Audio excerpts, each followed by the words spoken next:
tend to be in quite remote areas, many different countries, but with lots of logistical challenges. One of those obviously is a lack of sort of grid infrastructure, power infrastructure. Very rarely are they in the right place from a grid perspective.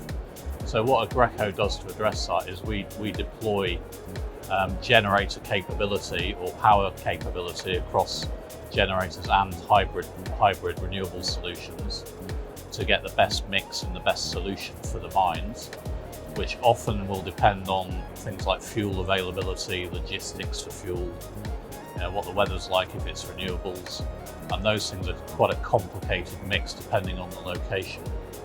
And what we're doing is delivering what we call a hybrid solution. So we'll deploy thermal generators along with renewable solutions and batteries, and we control the mix of those production of power to give the optimum outcome for the mine. And the mine obviously has lots of other challenges around logistics and governments, but that's really where we focus. So it's one of the biggest costs for a mine. Mines are running 24/7. As I said, they tend to be in remote locations, so energy costs are quite high generally. Along with probably people is probably the other big costs they face. So really what we're doing is looking at how we deliver long-term solutions to mines to give them the most efficient operation. And because we're a specialist in providing power, we can bring together all our capabilities to give the most effective and cost-effective solution. We're now starting to combine renewables into that. So we do have to use thermal because the mines need to run 24/7 and renewables don't operate 24/7. But we're bringing renewables into that mix so we get the most efficiency out of the power generation, and we control the balance between the different sources to give the best outcome and a steady output for the mine.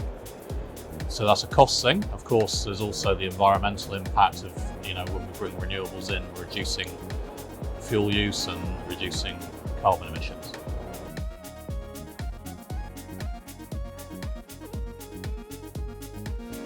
So our solutions are very flexible.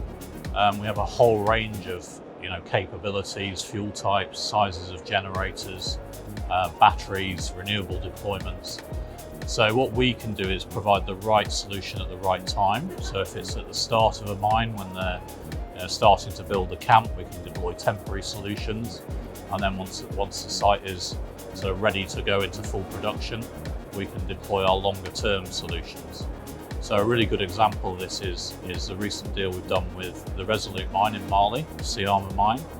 So we've been there for a few years with sort of short-term diesel generators.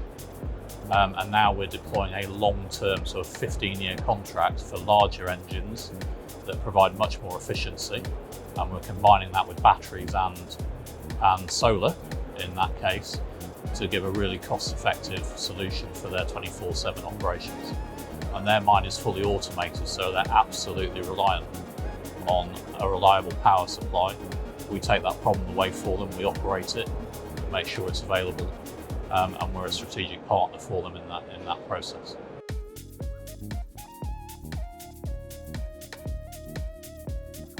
So our first deployment was on a mine in Eritrea, which we did a couple of years ago. So that is a diesel-based power supply combined with solar arrays.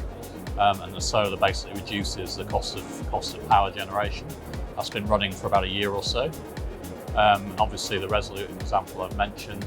There are other mines where we're talking to them about adding renewables to the mix, but we do across many countries in Africa offer solutions depending on fuel availability.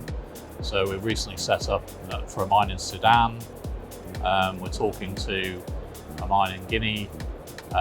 In more developed countries, we do shorter term solutions. So South Africa, obviously with the load shedding, we're providing some reliability so the mine can cope when the grid goes away. So there's a whole range of examples that we deploy across the African continent.